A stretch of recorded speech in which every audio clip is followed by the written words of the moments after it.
नमस्कार, आप देख रहे हैं वी स्टार न्यूज। मैं हूं दिवाकर विक्रम सिंह।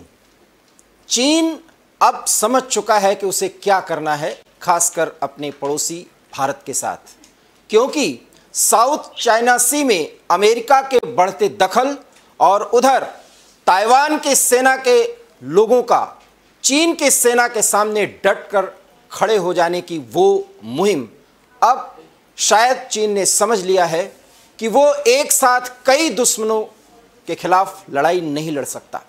वैसे भारत और चीन दो एक अच्छे पड़ोसी हो सकते हैं, एक अच्छे व्यापारिक पड़ोसी देश होने के नाते दोनों को संबंध सामान्य रखना चाहिए, लेकिन फितरत से मजबूर चीन हमेशा मौके का फायदा उठाने की कोशिश करता है और अगर वो ऐसा करता है तो भारत की सेना भी उसे माकूल जवाब देती है। और इसी का परिणाम है कि 2 साल से कुछ ऐसा गतिरोध चल रहा है, वो भी भारत के सबसे ऊंचे एक दुर्गम इलाके में। जिस तरीके से चीन की सेना ने गलवान में अपनी कारस्तानी को अंजाम देने की कोशिश की और उसके बाद कुछ एरियाज में, सीमावर्ती क्षेत्रों में जैसी हलचल बढ़ी, ऐसा लगने लगा कि कहीं चीन और भारत दोनों पड़ोसी मुल्क एक और लड़ाई के लिए सामने ना आ जाएं। अभी भी सेनाएं आमने सामने हैं, हालांकि उसमें गतिरोध खत्म करने की कोशिश है, लेकिन इस वक्त आपको, जब हम आपसे संवाद कर रहे हैं, तो एक बड़ी खबर है और वो ये है कि Gogra hot spring point, patrolling point 15 से भारत और चीन की सेनाएं पीछे हट रही हैं और चीन की सेना अगले 12 सितंबर तक इस एरिया से हट जाएगी। एक बहुत बड़ी खबर है और इस डेवलपमेंट के बाद अब साफ हो गया है कि जब एससीओ समिट में भारत और चीन के राष्ट्रपति शी जिनपिंग के बीच मुलाकात होगी तो हो सकता है कि गतिरोध खत्म करने के लिए कुछ और पहल की उम्मीदें बढ़ जाएं।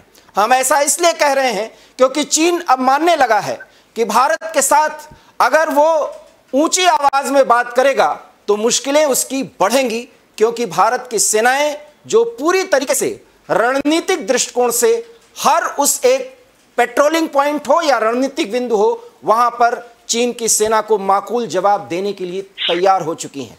यह खबर आपको खुशी दे सकती है, क्योंकि चीन के साथ हम नहीं चाहते कि कोई लड़ाई हो, लेकिन अगर ऐसी स्थिति बनेगी तो भारत, फिर हम कह रहे हैं कि बहुत बड़े अंतर से चीन को उसके स्थान से पीछे हटाने की कोशिश और कवायद करेगा, जिसमें वो सफल होगा। ये चीन की सेना और वहां की सरकार बहुत अच्छी तरीके से समझ रही है। बहरहाल, जो पेट्रोलिंग पॉइंट पर जिस तरीके की गतिविधि हुई है और 12 सितंबर तक जो बहुत बड़ा गेन होने वाला है, उसके बारे में हम ग्राफिक्स के जरिए कुछ बता देते हैं और इसके बाद हम रक्षा विशेषज्ञ कर्नल शैलेंद्र के साथ इस पूरे मुद्दे पर चर्चा करेंगे, जो थोड़ी देर में हमसे जुड़ जाएंगे। लेकिन सबसे पहले ग्राफिक्स के इन बिंदुओं पर आप नजर दौड़ाइए। भारत और चीन की सेना का बयान है, गोगरा हॉट स्प्रिंग से दोनों सेनाओं ने पीछे हटना शुरू कर दिया। यह बहुत महत्वपूर्ण बात है कि दोनों सेनाओं के तरफ से यह बात कही गई है। पेट्रोलिंग पॉइंट 15 में 2 साल से गतिरोध जो चल रहा था वो अब खत्म हो गया है। भारत के लिए एक बहुत खुशी की खबर है। 8 सितंबर को गोगरा हॉट स्प्रिंग से दोनों सेनाओं ने पीछे हटना शुरू कर दिया है। जो घटनाक्रम चल रहे हैं हम उसके बारे में आपको जानकारी दे रहे हैं। यह 16 दौर की बातचीत का नतीजा है कि भारत ने यह कुछ गेन किया है। 12 सितंबर तक पूरी तरीके से सेनाएं पीछे हट जाएंगी। यह एक बहुत बड़ी उपलब्धि है। पैगोंग झील दक्षिण सेनाएं पीछे हटना शुरू हुई हैं। एलएसी पर मौजूदा स्थिति को अब आपको हम समझा रहे हैं। पैगोंग झील उत्तर, ये नॉर्थ पैगोंग झील पर जो स्थिति है वहां से सेनाएं पीछे हटनी शुरू हो गई हैं। एलएसी की मौजूदा स्थिति को हम समझाने की कोशिश कर रहे हैं ग्राफिक्स के जरिए। गोगरा पॉइंट PP-17 सेनाएं पीछे हटनी शुरू हो गई हैं। PP का मतलब है patrolling point. Hot spring PP-15 सेनाएं पीछे हटनी शुरू हो गई हैं। ये सब हटने की पूरी प्रक्रिया 12 सितंबर तक पूरी हो जाएगी। गलवान वैली, जिसे गलवान घाटी कहा जाता है, पेट्रोलिंग पॉइंट 14 सेनाएं पीछे हटनी शुरू हो गई हैं। ये हम आपको ग्राफिक्स के जरिए बता रहे हैं भारत और चीन के बीच जो गतिरोध था। बट दौलत बेग ओल्डी, वहां अभी सेनाएं मौजूद हैं। ये भारत और चीन के लिए ये सबसे बड़े गतिरोध का पॉइंट है, दौलत बेग ओल्डी। डेप्सांग सेक्टर में सेनाएं अभी भी मौजूद हैं, आमने सामने हैं। वहां भी अभी कर्नल शैलेंद्र आपको विधिवत बताएंगे कि ये कैसी मुश्किलें हो सकती हैं और इसका क्या फायदा या नुकसान हो सकता है। बहुत बड़ी खबर। और सीधे हम कर्नल शैलेंद्र के साथ अब जुड़ते हैं, जो जाने माने रक्षा विशेषज्ञ हैं और इन एरियाज में एक सैन्य अधिकारी के रूप में बाकायदा जानते समझते रहे हैं, वहां पर वो उपस्थित भी रहे हैं और आप कह सकते हैं कि अपने सेवा काल के दौरान वो वहां पर मौजूद भी रहे कई मौकों पर। कर्नल शैलेंद्र, बहुत बहुत स्वागत है आपका। सर, हम ज्यादा समय न लेते हुए हम ज्यादा बात अब आपकी ही रखना चाहेंगे। ये जो घटनाक्रम हुआ है इस पर आप खुश होंगे और क्या देखते हैं कि रणनीतिक दृष्टिकोण से भारत ने क्या कुछ हासिल कर लिया है? सर सर, आज मैं पहली बार आपसे डिसएग्री करूंगा जब आपने कहा कि हम लड़ाई नहीं चाहते हैं। अगर हम लड़ाई नहीं चाहते हैं तो इतनी बड़ी सेना रख क्यों रहे हैं? जी जी। आपको क्या लग रहा है, चाहे वो PP-15 हो, चाहे वो डेप्सांग हो, चाहे वो दौलत बेग और ओल्डी हो, चाहे वो डेमचौक हो, यहाँ पर हमने सेना रखी किस लिए हुई है? जी जी जी जी। मेरा आज अपने सारे भारतवासियों से, अपने आप से, मेरी फौज से, मेरी गवर्नमेंट से आज ये मेरा सवाल है, भाई अगर ये सोच लिया कि हम लड़ना नहीं चाहते हैं तो सर फिर हम लड़ नहीं पाएंगे। और ये जो विड्रॉल हो रहा है ना, इसीलिए हो रहा है क्योंकि चाइना रियलाइज कर रहा है, और ये मैं आपको प्रूव करूंगा अभी, कि Indian army means business. Right. खून मांग रही है। खून हम एक बार आपको दे चुके हैं, अपने जवानों का दिखा चुके हैं। ये उसका असर है। ठीक है, धीरे धीरे असर आता है, मैं समझ सकता हूँ, लेकिन मेरा अपना हिसाब है कि तीन चीजों को बिल्कुल अलग अलग कर दिया जाए। एक है ग्राउंड रियलिटी पर जो फौज कर रही है, उसका किसी और बात से संबंध नहीं होना चाहिए सिवाय इसके कि हमें हमारी जमीन वापस चाहिए। आप अपनी जमीन जहां आपके पहले थे वहां चले जाए जी, सबसे बड़ी बात। दूसरा है डिप्लोमेटिक चलते रहने दीजिए, हमने मना थोड़ी ना किया है, लेकिन डिप्लोमेटिक के ऊपर प्रेशर जब ही आएगा जब आपकी ग्राउंड रियलिटी चेंज होगी। Right sir. जब आप ग्राउंड पर एडवांटेजियस सिचुएशन में होंगे। ये आप अपनी पिछली सारी लड़ाइयां देख लीजिएगा, यही हालत हुआ होगा। और तीसरा है राजनीतिक। यस, अल्टीमेटली जिस भी दिन हम लोग अपनी अपनी जगह पर पहुंच जाएंगे और उसके बाद राजनीतिक लोग अपने बैठकर एक कमांड डिसीजन ले लें कि हाँ जी ठीक है, आज के बाद ऐसा होना या नहीं होना जी। सो मुझे लगता है कि जब तक ये खौफ पैदा नहीं होगा चाइना में, जो हो रहा है कि नहीं वी मीन बिजनेस, अब हम लड़ाई करना चाहते हैं, आप कर लीजिए।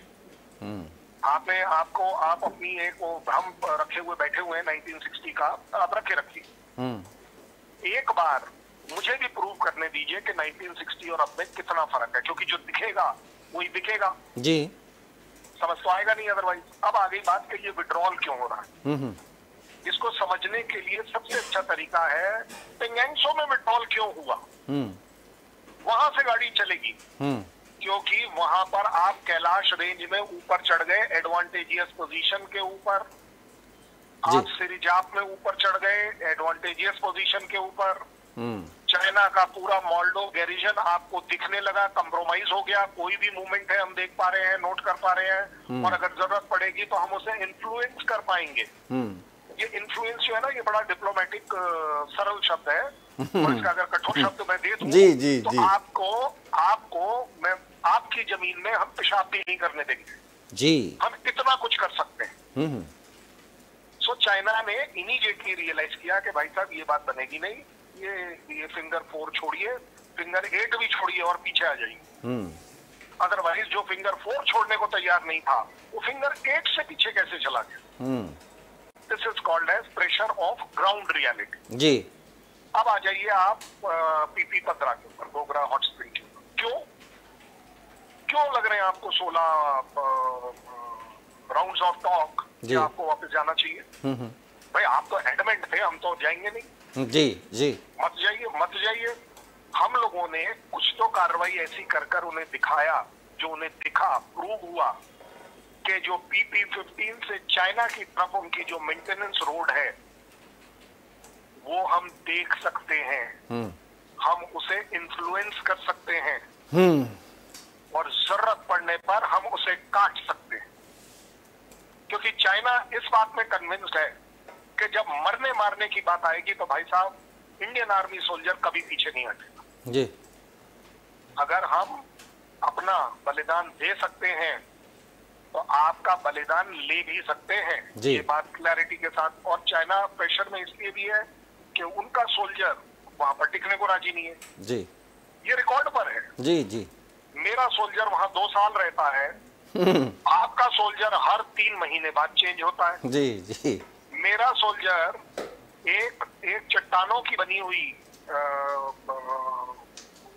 पोस्ट में रहता है, आपको वहां पर वो लाने पड़ रहे हैं कंटेनर्स, इन सबको मेंटेन करना पड़ रहा है क्योंकि उसे दिख रहा है इंक्रीजिंगली हमारी एक्टिविटी की वजह से।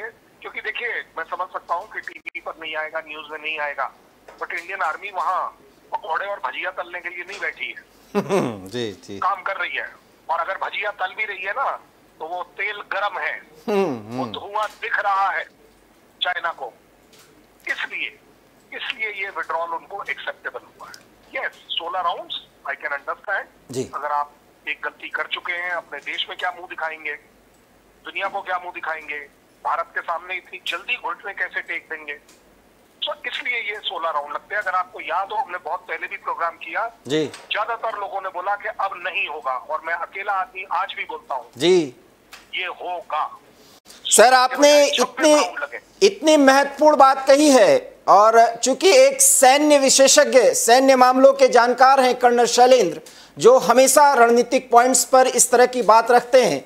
एवी स्टार न्यूज के दर्शकों को हम बता दें कि जो कुछ भी कर्नल शैलेंद्र ने कहा है उसके मायने ये हैं, तब हम उनसे आगे सवाल करेंगे। उसके मायने ये हैं कि चीन जो इतनी सॉलिडेरिटी दिखा रहा है, जो पीछे हटने की प्रक्रिया को उसने शुरू कर दिया है, वो सब हमारे एक्टिवेशन के कारण हम इस तरह से अपने रणनीतिक पॉइंट्स पर खड़े होकर के चीन की स्थिति हमने ऐसी बना दी है कि चीन ने समझ लिया है कि हमारी हर गतिविधि पर अब भारत की नजर है। और जब उन्होंने समझा तब गोगरा हॉट स्प्रिंग से पीछे हटने की कवायद उन्होंने शुरू की। और हो सकता है कि जिस दौलत बेग ओल्डी और इन स्थानों से पीछे हटने की प्रक्रिया अभी वो शुरू नहीं करना चाहता, इन्हीं कारणों से, चूंकि अब हम कैलाश रेंज से सब कुछ देख सकते हैं, चाइना की हर गतिविधि को देख सकते हैं। यही नहीं, जो सड़कें वो बना रहे हैं, जो पुल बना रहे हैं, हम चाहें तो वो ध्वस्त भी कर सकते हैं अगर आक्रामकता की कोई स्थिति आए। यही कर्नल शैलेंद्र बताने की कोशिश कर रहे हैं। और हम अब आप उनसे सवाल कर रहे हैं कि सर जिस तरीके की स्थिति है, क्या चीन अब 2 साल के पहले की स्थिति में जाने की कोशिश करेगा? क्योंकि अभी एससीओ समिट में भारत के प्रधानमंत्री और चीन के राष्ट्रपति मिलने वाले हैं, क्या कुछ ऐसी बातचीत हो सकती है? देखिए अगर डिप्लोमेटिकली देखा जाए तो ये एक स्टेप चाइना ने इसलिए भी लिया होगा, अदरवाइज देखिए ना 16 राउंड तक आपने कुछ किया नहीं, 12 राउंड के बाद 4 राउंड हो गए टॉक, आपने अभी तक तो किया नहीं, एकदम सडनली क्या याद आ गया? आप एक तरीके से डिप्लोमेटिकली ये एक एनवायरनमेंट बना रहे हैं कि चलिए किसी तरह चाइनीज प्रेसिडेंट और इंडियन प्राइम मिनिस्टर मिल जाएं, सामने आकर मिल जाएं, वहां एक दूसरे को देखकर पीठ ना दिखाएं। ये चाइना का बड़ा जरूरी काम है। क्यों? क्योंकि अगर एससीओ में चाइना ने इंडिया के साथ मीटिंग नहीं करी, मैं आपको अभी गारंटी के साथ बोल रहा हूं कि आप देख लीजिएगा China will be the sufferer. क्यों? क्योंकि ट्रेड का मामला है। ठीक है, ट्रेड में मेरा भी इंटरेस्ट है, मेरे देश का इंटरेस्ट है, मैं मानता हूं, लेकिन ओवरऑल चाइना का क्या इंटरेस्ट है कि भाई साहब आप जो क्वाड बना रहे हैं वो पूरा का पूरा मेरे खिलाफ है, मैं ताइवान में कुछ भी करूंगा आप मेरे अगेंस्ट जाएंगे। और तो और देख लिया उन्होंने कि हालांकि हम रशिया के साथ खड़े अगर हो सकते हैं तो यूनाइटेड नेशन में हम उसके खिलाफ वोट भी कर सकते हैं जरूरत पड़ने पर। That means what? कि हम अपने हिसाब से चलें, हमें जो सूट करता है, हमें जो ठीक लगता है, हम उस हिसाब से चलें। तो चाइना को ये नजर आ रहा है, ये एग्रेसिवनेस जो आप बता रहे हैं ना, कि एग्रेसिव हो सकते हैं। आप एग्रेसिव हैं इसीलिए चाइना समझ रहा है। चाइना और पाकिस्तान सिर्फ एक बात समझता है जी, और वो है चालाकी जी, वो है पीठ में छुरा मारना। कर्नल शैलेंद्र, आपने इतनी महत्वपूर्ण बात कही है। देश के लोगों को एबी स्टार न्यूज के माध्यम से जानना चाहिए कि विपक्ष के कई नेता ये सवाल उठाते हैं और हम इस पे कोई कमेंट्री नहीं कर रहे हैं, लेकिन शायद उन्हें समझना चाहिए कि भारत की सेना पर प्रधानमंत्री सहित 135 करोड़ की आवाम को क्यों इतनी ज्यादा उसके ताकत पर भरोसा है। शायद ये समझना चाहिए क्योंकि एक सैन्य विशेषज्ञ की नजर में चाइना हमारे एक्टिव मोड से इस तरह से घबरा गया है कि उसको पीछे हटने के अलावा अब कोई रास्ता नहीं सूझ रहा। सर, सवाल बड़ा है। दौलत बेग ओल्डी और देप्सोंग अभी भी वहां पर गतिरोध कायम है। क्या ये जो शुरुआत हुई है उसका अंत देप्सोंग तक भी पीछे हटने की प्रक्रिया से होगा? और अगर अभी नहीं होगा तो कैसी स्थिति बनाई जाएगी? सेना किस तरीके का मूवमेंट या क्या मूव करेगी या बनाएगी जिसमें ये स्थिति आए कि वहां से भी सेनाएं पीछे हटनी शुरू हो जाए? राउंड नंबर 12 और राउंड नंबर 16 के बीच में हमने तो कोई चेंज किया नहीं जी। उनका भी कहना है 60,000 के करीब सैनिक है, हमारा भी ये 60,000 है। हमारे भी टैंक वहाँ है, हमारी भी आर्टिलरी वहाँ है। वहां पर हमारा राफेल अभी भी चक्कर लगाता है, हमारे अपाचे हेलीकॉप्टर चक्कर लगाते हैं, हमारा और तो और नेवी का सी ओरियन एयरक्राफ्ट जो है सर्वेलेंस का वो भी आ जाता है। हमने तो कोई चेंज किया ही नहीं। ऐसा क्या चेंज हुआ कि जो चाइना को इमीडिएटली सडनली राउंड नंबर 16 में ही ये नारियल फोड़ना था? वो चेंज था ऑन ग्राउंड एक्टिविटी। जी, देखिए 60,000 ट्रुप्स सिर्फ डिप्लॉय कर देना अपने आप में काफी नहीं है। जी, जी। आप और 10,000 ले आइए। मैं कह रहा हूँ चाइना आप और 10,000 ले आइए। मुझे क्या है, मुझे कोई फर्क नहीं पड़ता।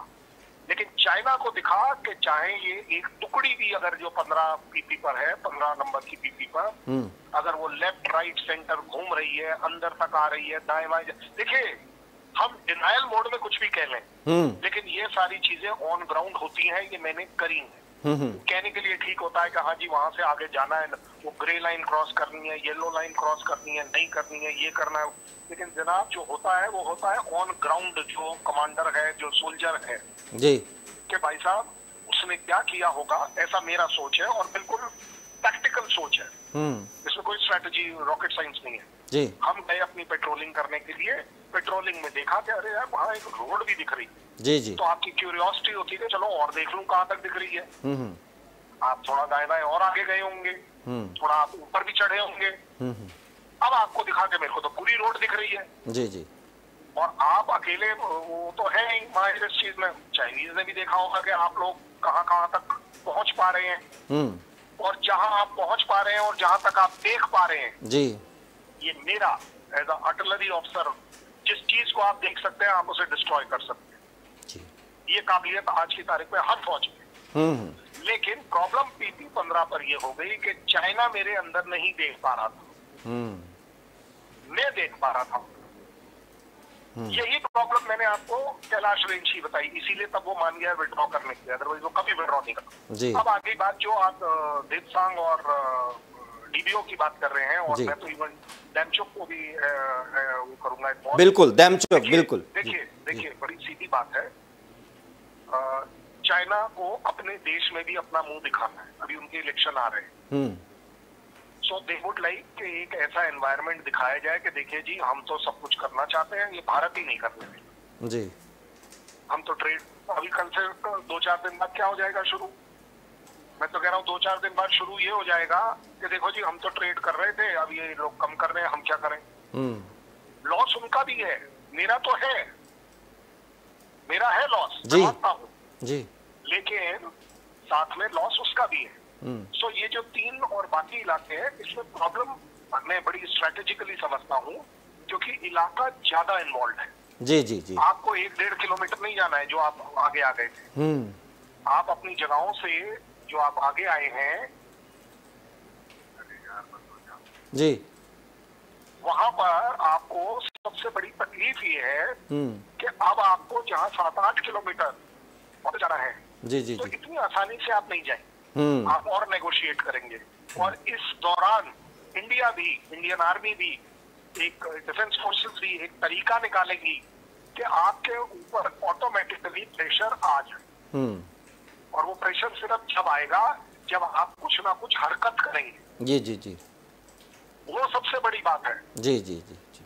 तो जब आप हरकत ऐसी करेंगे जो चाइना को अफोर्डेबल नहीं है, प्रोहिबिटिव लॉसेस उसको दिखने शुरू हो जाएंगे, जी जी, तब जाकर वो इमीडिएटली मानेगा कि नहीं भाई, ये वाला इलाका भी हमारे से टेनेबल नहीं है, हम इसे नहीं रोक पा रहे, हम इसको रोकने में हमें अब घाटा है जी। क्योंकि बात ये भी है कि कैलाश रेंज के मुकाबले में डेप्सांग और डीबीओ एरिया लोअर है, वहां तकलीफें कम है, उसका सोल्जर हो सकता है 3 के 4 मार ले। जी जी, कैलाश रेंज के सामने नहीं कर पा रहा था, क्यों ज्यादा है ऑक्सीजन रोजाना कुछ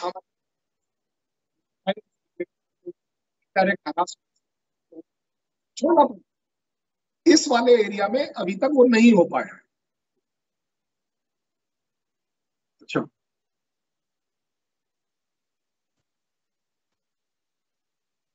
जी, मैं बोलूं।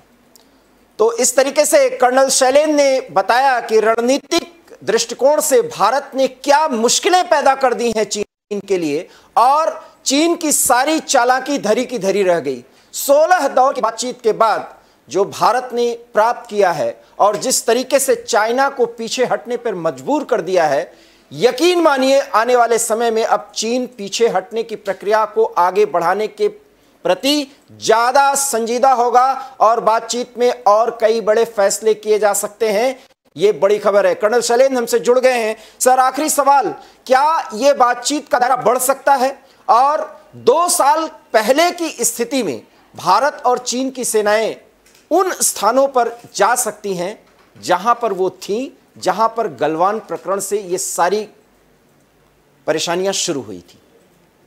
आप धुन बजाइए, आप म्यूजिक बजाइए, चाइना विल प्ले, वो डांस करेगा, वो जरूर डांस करेगा जी। लेकिन वो जो म्यूजिक है ना, वो आपको चाइनीज म्यूजिक बजाना पड़ेगा जो उसको समझ आए। अगर आप एग्रेशन की लैंग्वेज समझते हैं तो हम इस दायरे को काफी बड़ा कर पाएंगे जी। और चाइना को डांस करना पड़ेगा। China will have to dance to the democracy of what India does. India ऐसे ही नहीं, देखिए मैं आपको बता रहा हूँ बड़ी जिम्मेदारी से, कहने के लिए ठीक है ऑपोजिशन पार्टी, ये पार्टी, वो पार्टी के हमने ये कर दिया, वो कर दिया, वो सब चलता रहेगा, वो हमारा इंटरनल मामला है। लेकिन सर, राहुल गांधी और एक बड़े नेता हैं AIMIM के असदुद्दीन ओवैसी, दोनों सांसद हैं और वरिष्ठ सांसद हैं, दोनों तो यही कहते हैं कि चीन से जो हमारी जमीन ले ली है उसको वापस लीजिए मोदी जी। मैं आज बड़ी जिम्मेदारी से कहूंगा, थैंक यू वेरी मच, आपको बताना पड़ रहा है। आप दोनों को सपने में आया है ये और आपको बताना पड़ रहा है। तो भाई साहब, मेरी फौज से ज्यादा आज मैं चैलेंज करता हूं, क्या प्राइम मिनिस्टर को पता है कि कितने इंच की, कहां पर कितने सेंटीमीटर की जमीन गई है या नहीं गई है? देखिए, ये बात मैं बार बार बोलता आ रहा हूं जी, क्योंकि मैंने आपको ये एग्जांपल दिया था इवन फिंगर एरिया पेंगेंगसो में। इन दोनों श्रीमान जी का कहना था वो तो हमारे अंदर 8 किलोमीटर आ गया पेंगेंगसो में जी। मैं कह रहा हूं कि हमने आज तक फिंगर 8 को ऑक्यूपाई ही नहीं किया, तो हमारे अंदर कैसे आ गया? जी जी जी जी। भाई वो एरिया जो खुले छोड़े, अब तो ये वो वाली बात हो गई कि हॉट स्प्रिंग और इसमें ये जो 1.5-2 किलोमीटर पीछे जाएंगे, अब आप बोल दोगे कि आप तो पीछे आए। भाई साहब, दोनों के बीच में एग्रीमेंट है कि इसके अंदर फोर्स नहीं आएगी, पेट्रोलिंग भी नहीं करेगी जी। इसको डीमिलिटराइज जोन इस समय मान लीजिए 1 मिनट के लिए। सेम गोज फॉर पेंगेंगसो। भाई हम अगर फिंगर 8 तक कभी गए नहीं, तो अब आप चाहे सिरजाप 1, सिरजाप 2, जो और आगे 4 किलोमीटर है, आप वहां तक गिनते रहोगे, ये हमारा है। आज की तारीख में तो आप ये भी गिन रहे हो कि जी वो जो 26 किलोमीटर अंदर जाकर उन्होंने अपने वहां ब्रिज बनाया है पेंगेंगसो के ऊपर जी, वो भी हमारा है। तो ठीक है, हमारा है, तो तूने कौन सा कब्जा किया आज से पहले? जी जी। देखिए, हमारे बीच में डिस्प्यूट है कि यस, वो इलाका उसने इलीगली ऑक्यूपाई किया हुआ, लेकिन आज से तो नहीं किया है। अब आप बोल दो कि नहीं वो ब्रिज भी हमारे इलीगल ऑक्यूपाइड एरिया पे है। देखिए, इलीगल तो पूरा एरिया ही है जी जी जी। और उसके लिए जब आप बोलते हैं ना कि दायरा बड़ा किया जाएगा, वहां पर पॉलिटिक्स आएगी कि आप बड़े बैठकर डिसाइड करिए कि जी हमने आपके रिकॉर्ड ये कहते हैं, आप इस इलाके में बात में आए।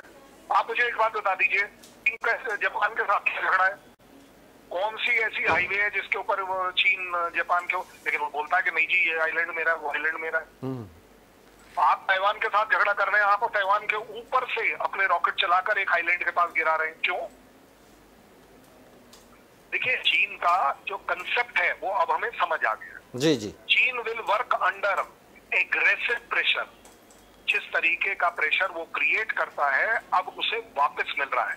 मेरा सिर्फ कंट्रीब्यूशन है कि सूद समेत वापस मिलेगा तो काम तेज होगा। अगर आपने सिर्फ नॉर्मल उसका प्रिंसिपल अमाउंट वापस किया तो शायद थोड़ा स्लो होगा। मुझे दोनों मंजूर है।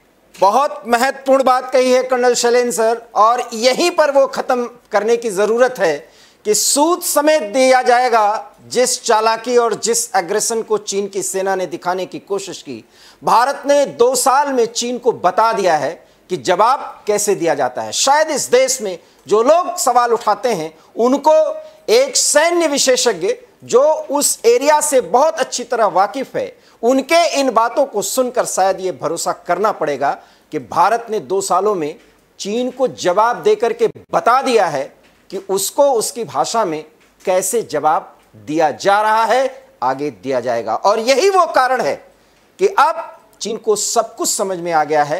हो सकता है कि जो आने वाले समय में एससीओ समिट हो और भारत के प्रधानमंत्री नरेंद्र मोदी और चीन के राष्ट्रपति शी जिनपिंग मिलें तो बहुत कुछ बातचीत हो, ट्रेड पर भी हो, और चलते चलते ये भी हो जाए कि अगर हम शांति से रहें, व्यापार को आगे बढ़ाएं, तो हम बहुत बड़ी ताकत बन सकते हैं।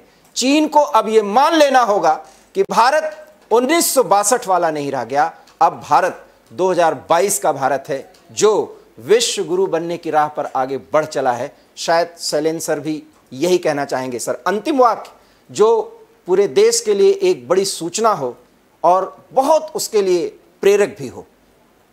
कर्नल शैलेंद्र। हर जगह चल रहा है कि 1962 का भारत नहीं है, नहीं है, नहीं है, नहीं है। तो भाई साहब, मैं कह रहा हूँ चाइना आप ट्राई कर लो इसका। आप ट्राई करिए, आप अपने लिए खुद जजमेंट कर लीजिए कि 62 वाला है, 72 वाला है, कि 92 वाला है, कि 22 वाला है। तो नहीं कर रहे भाई। आप अपने आप को एक तरीके की सुपर पावर बोलते हो, इकोनॉमिक पावर बोलते हो, मिलिट्री जायंट बोलते हो, ड्रैगन बोलते हो, वो भाई साहब कर क्यों नहीं रहे? बहुत बहुत धन्यवाद कर्नल शैलेंद्र सर। और जो आपके बात से जो आत्मविश्वास झलक रहा है, वो हमारी सेना की और 135 करोड़ आवाम की ताकत को दिखा रहा है। और शायद ड्रैगन इसको समझ चुका है और अब इससे आगे जाने की उसकी हिम्मत नहीं, क्योंकि ये देश अपने राजनीतिज्ञों से, अपने लोगों से हमेशा ये पूछेगा कि अगर हमारे ऊपर बेवजह कोई आंख उठाता है तो उसकी आंख फोड़ने की शुरुआत कर देनी चाहिए। उसके लिए जो पहल और उसके लिए जो भी जरूरी चीजें हों, जिस भी चीज की दरकार हो, वो हमें करना ही पड़ेगा, चाहे वो सरकार का कोई अंग हो या हमारे सुरक्षा बल हो। और हमसे भी अगर कोई अपेक्षा है तो हम उसको पूरा करने के लिए आगे आएंगे।